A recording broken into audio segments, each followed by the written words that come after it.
Vamos lá, pessoal, questão 10, né? Que diz assim: para bombardear um alvo, um avião em voo horizontal a uma altitude de 2 km solta a bomba quando a sua distância horizontal até o alvo é de 4 km.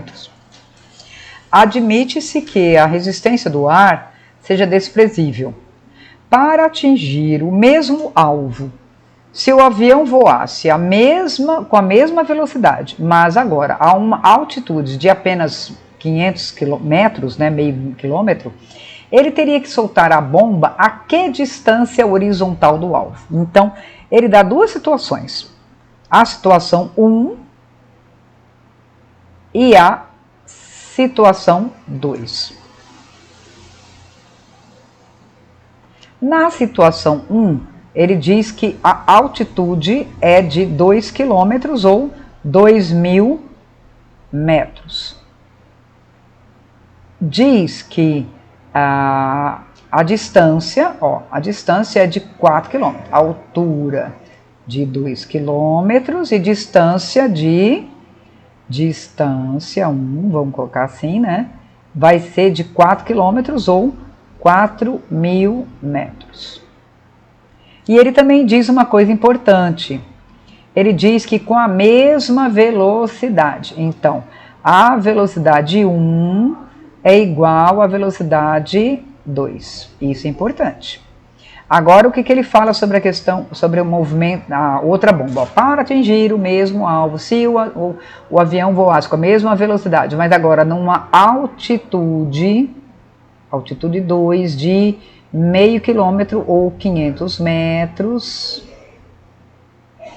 qual seria a distância do alvo que ele teria que estar? Simples. Agora, o problema é o seguinte, lembra que ele deu altura, né? Se ele deu altura, ele quer que você descubra o tempo que ele desceu, né? Ó, ele vai descer, tá? Então, ele tem um tempo para chegar aqui. Quando ele chegar aqui, ele vai justamente estar percorrendo, no caso da primeira situação, o x1 numa altura 1. A gente vai descobrir esse tempo, por quê? Porque lembre-se que para a gente achar o tempo, a gente tem x1 é igual a velocidade vezes o tempo. Mas a gente não tem a velocidade e não tem o tempo, então não serve essa equação. Agora, a gente tem a altura. O que a gente pode dizer? Que a altura para o lançamento horizontal, ela é simplesmente 5t ao quadrado. Então, passando para o outro lado, 5t ao quadrado é igual à altura. Pronto. Então, quem é o tempo 1? Vai ser a raiz quadrada da altura, 2.000 dividido por 5, né? Porque o 5 está multiplicando, ele vai dividindo. Logo, o tempo vai ser a raiz quadrada de 400, o tempo 1, ou seja, quanto tempo ele leva para chegar no chão? 20 segundos. Então, já sei esse tempo aqui. Beleza. A gente poderia calcular com isso a velocidade? Pode, mas acontece o seguinte, que a gente quer saber x, não velocidade, né? Se a pergunta fosse a velocidade, tudo bem. Mas como é x, vamos fazer a mesma coisa. Vamos agora calcular a altura, o tempo também que esse objeto, nessa altura, vai conseguir. Então, vai ser também a raiz quadrada, só que agora 500 dividido por 5, logo o tempo que vai levar esse objeto, a bomba, nessa altura, vai ser raiz de 100, então o tempo 2 vai ser 10 segundos. Pronto, agora que a gente já tem o tempo, a gente consegue achar o x, né?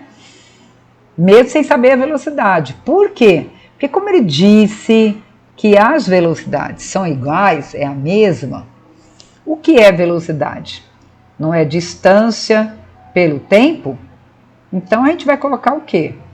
Velocidade 1, ela é igual a velocidade... Vamos colocar velocidade 2, é igual a velocidade 1, tanto faz, né?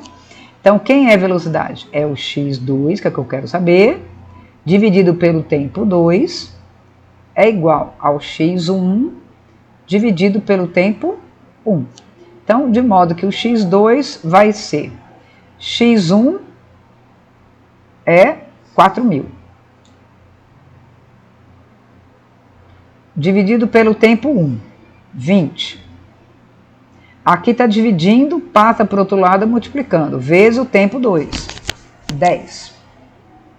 Então, aqui a gente já tem a equação, né?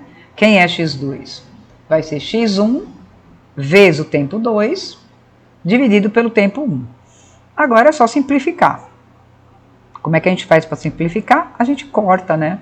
Ó, esse zero pode cortar com esse zero. 400 dividido por 2 dá 200. E 200 vezes 10, 2.000 metros. Ou 2 quilômetros. Então, o que a gente percebeu? Que a uma altura de 2.000, ele alcança um alvo de 4.000. A uma altura de 500, ele consegue alcançar um objeto a 2.000 metros ou 2 quilômetros, ok? Muito obrigado pela atenção, até a próxima.